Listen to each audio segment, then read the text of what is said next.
What's going on, everybody? It's Bucky and welcome to your very first Java tutorial.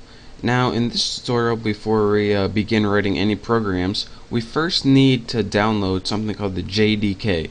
And for all you new Java developers out there, this is the program that lets you actually write Java and actually compile it. And compile just means transferring it from code you can understand, the code the computer can understand. So just follow me, and by the end you'll be able to write Java code. So the first thing I need you to do is go ahead and open up your internet browser right here. And once you have that open, I'm going to use Firefox. Go ahead and go to the website java.sun.com. And this is going to give you Java's main page. What you want to look for is the download link, and this is going to give you a bunch of different Java editions to download. You're going to want to go to the Java SE link, and this stands for Java Standard Edition. So go ahead and click that, and what we're looking for is something called the JDK, and this stands for Java Development Kit, so we can write and compile Java programs. Now we just want the top one, which is a standard one. This EE stands for Enterprise Edition. This NetBeans is something else. We don't want that. So just go ahead and find the standard basic edition and click download. And once you click that, it's probably going to bring you to a new page. Let's see. And yep. And it's going to say Windows, which we want, English, which we want. Go ahead and agree and press continue. I already have this downloaded, so I'm not gonna download it again. That would just be stupid. But once you download it, it's gonna give you an executable file. Now, your executable file is gonna look something like one of these. This is something else I downloaded, but it's gonna give you a file like this called exe. Once you get that file, go ahead and double-click this, and that's gonna start the wizard to download the JDK. Now it also might give you a file on your desktop right here, like put it somewhere right here. If it's right there, then just double click that, and once you do, a wizard's going to pop up, and you're probably going to have to click like next 40 times and press I agree to some stuff, next. But once that's all done, then you're going to have the Java compiler downloaded.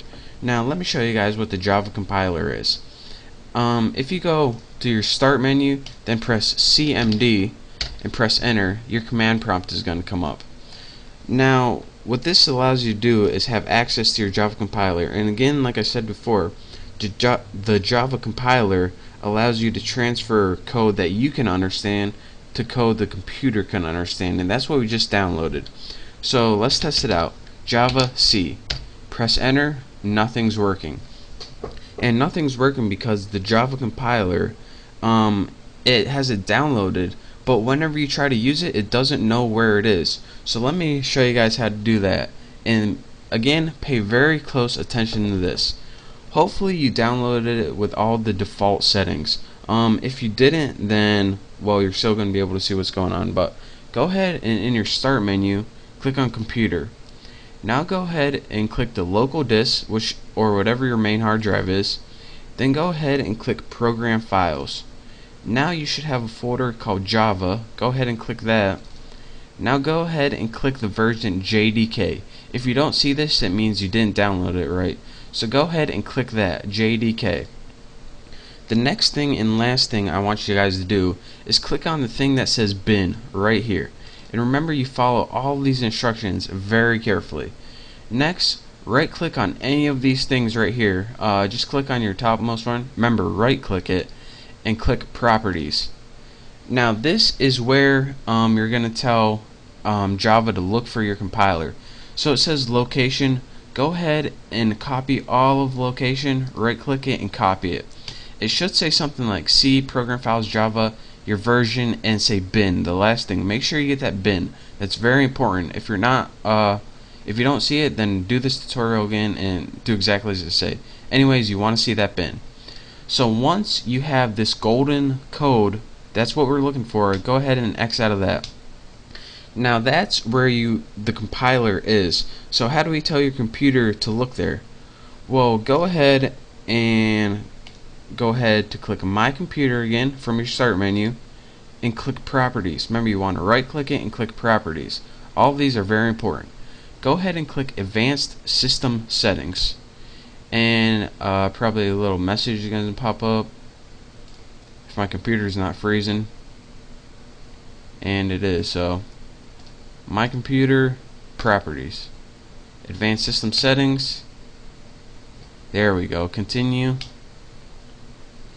and you're gonna see something in your system properties called environment variables. Go ahead and click that, and pay attention what I'm gonna do here. What we want to do is create a new user variable, so go ahead and click new. Now the variable name for this, you have to write path, P-A-T-H, and the variable value is going to write where that compiler is. Remember that link with the bin. So that's why it's really important that you get that link. Now go ahead and click OK, and bam, click OK on this, OK, and you now have your compiler set up and ready to run. So go ahead and go back to your command line, and in your command line go ahead and type javac, and unlike before, we now have a bunch of crap that pops up, and this crap means that our compiler is ready and set and ready to go. So now, with that being said, we know that we are now able to write Java programs. So in the next tutorial, I'll show you guys how to do that, but for now, just follow this tutorial. That's how you install Java on your computer, so you can actually write Java programs. If you didn't follow those instructions exactly like I said, you're not going to be able to write Java programs on your computer. So make sure to follow this tutorial very carefully, do it exactly as I did. I know it's kind of a pain in the butt, but it'll be worth it in the long run. So thank you guys for watching. Make sure you get Java installed. If you have any questions or I wasn't clear on anything, just send me a message or leave a comment, and hopefully I'll get back to you. So again, thank you guys for watching. Hopefully you have Java installed, and in the next tutorial I'll show you guys how to write our first Java program. So thank you, don't forget to subscribe to my channel, and I'll see you in the next tutorial.